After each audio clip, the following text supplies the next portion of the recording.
Hi everyone, I'm Courtney and welcome back to my channel. This video is going to be all about Veganuary.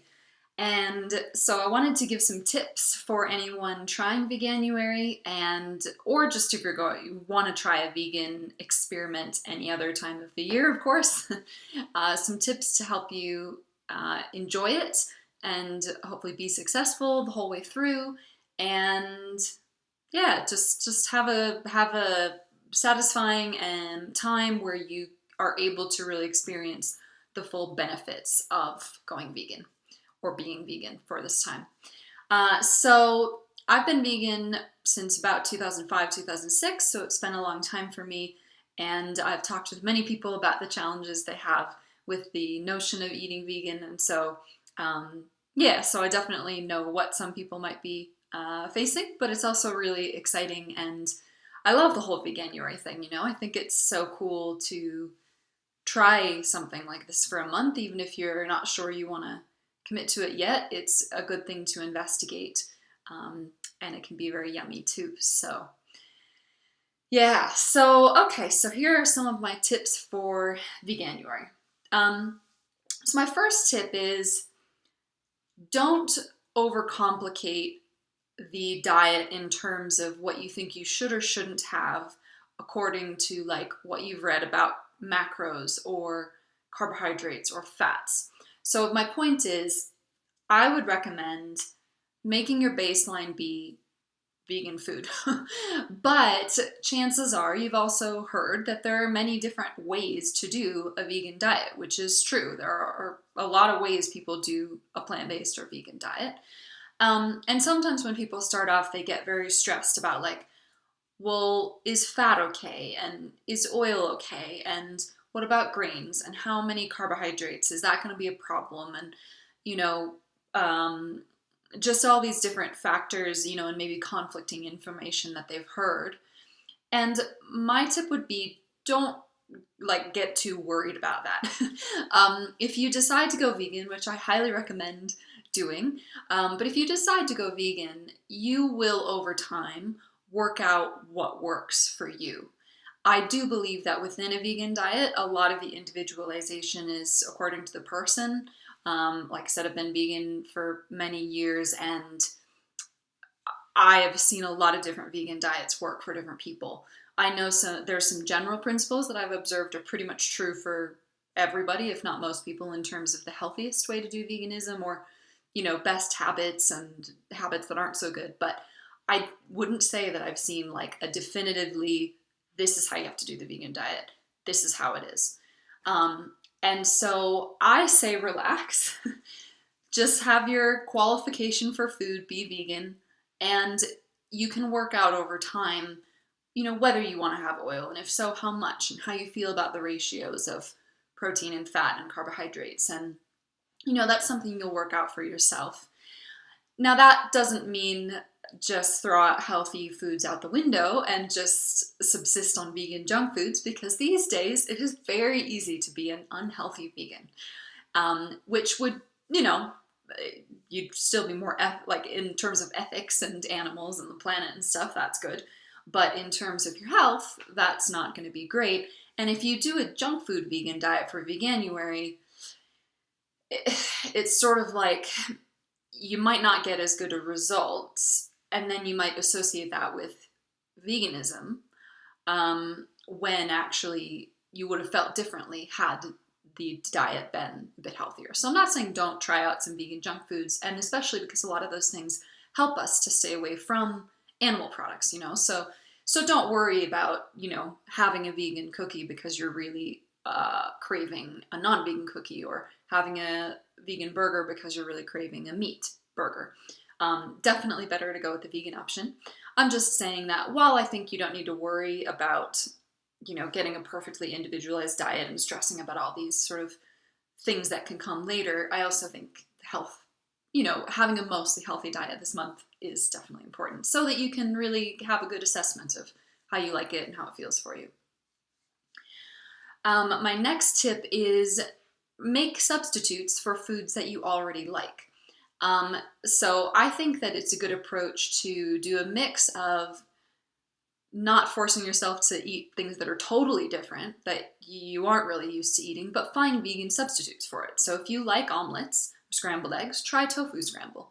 And if you like veggie, meat burgers, try veggie burgers. And, don't make yourself sort of eat a whole different way, because it is amazing how things can be veganized these days.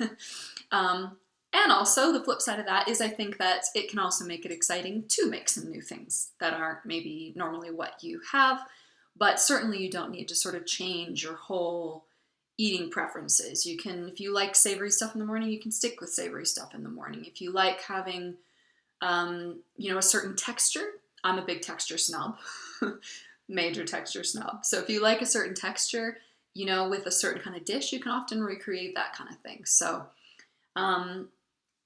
make substitutes for things that you already like that had animal products in it, and make them vegan.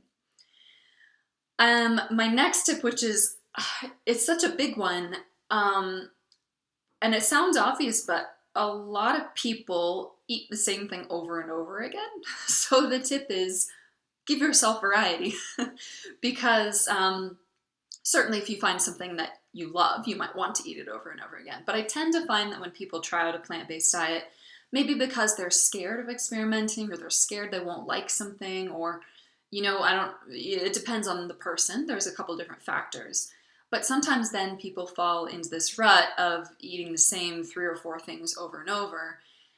And then to some extent, I think it's like, how can you really blame yourself maybe for craving other things when you're kind of giving yourself a fairly boring situation?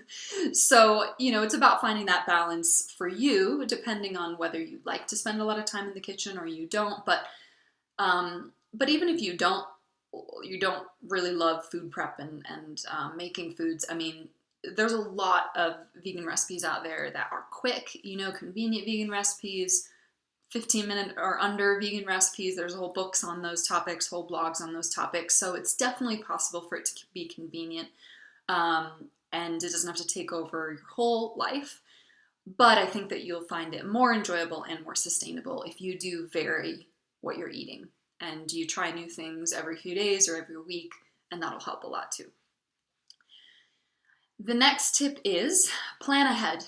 So these days, particularly if you're in the US or a lot of first world countries, these days veganism and vegan food is becoming more accessible, more convenient, and more popular.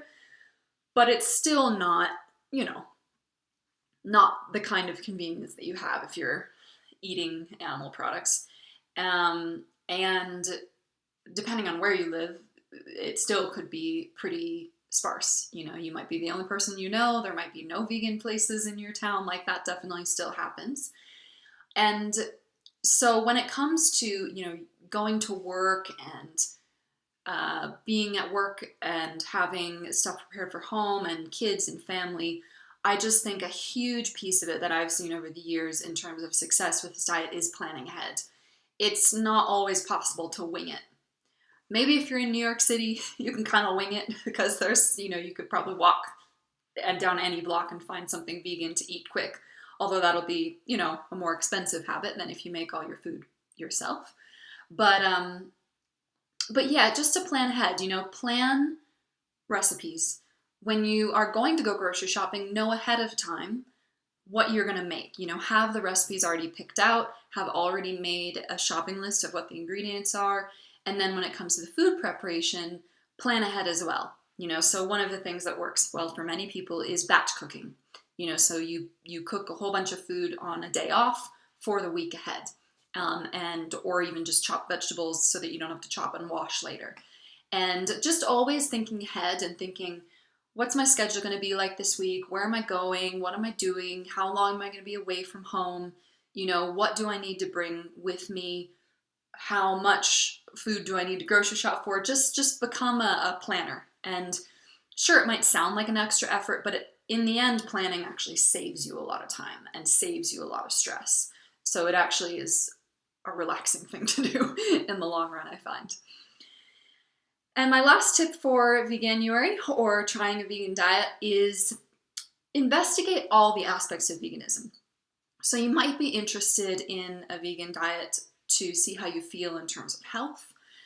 However, I have tended to find that people and this might not be your aspiration, but if you do feel like maybe you do want to go vegan, like permanently, or plant-based permanently, I tend to find that health is not on itself often enough of a motivation for people to stick with it.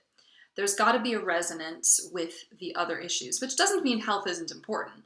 It's just that on its own, that's not often enough. And so, it isn't often enough on its own. And so I really recommend, looking at some documentaries, looking at blogs, reading books, about the issue of animals, how animals are treated in the process of animal product production, how the environment is impacted, and also what I always feel like is a lesser known area is that there's a huge amount of human rights issues with animal products.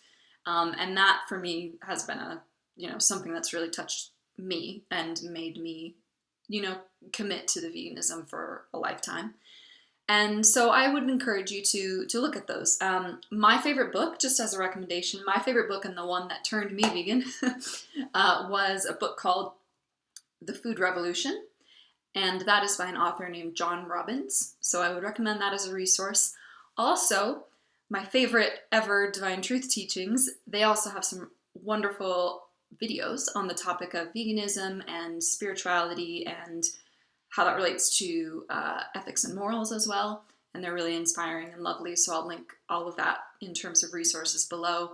And I have some resources, that I would love. I hope that they would be helpful. I have some videos on my channel here that talk about things like protein and dental health and social situations. And my website, which is courtneypool.com, also has blogs on those topics. And I have some recipes there too, if you'd like to try some of those. So if you're doing Veganuary, best of luck. I'm very happy that you're giving it a go, and I love the topic of veganism. So if you want to message me or find me on social media or email me, I'd love to know, how it's going, and if I can help with any of your challenges. I also offer one-on-one vegan coaching, plant-based nutrition coaching, and so we could do that too. So again, thanks for coming, and I hope you all enjoy your January.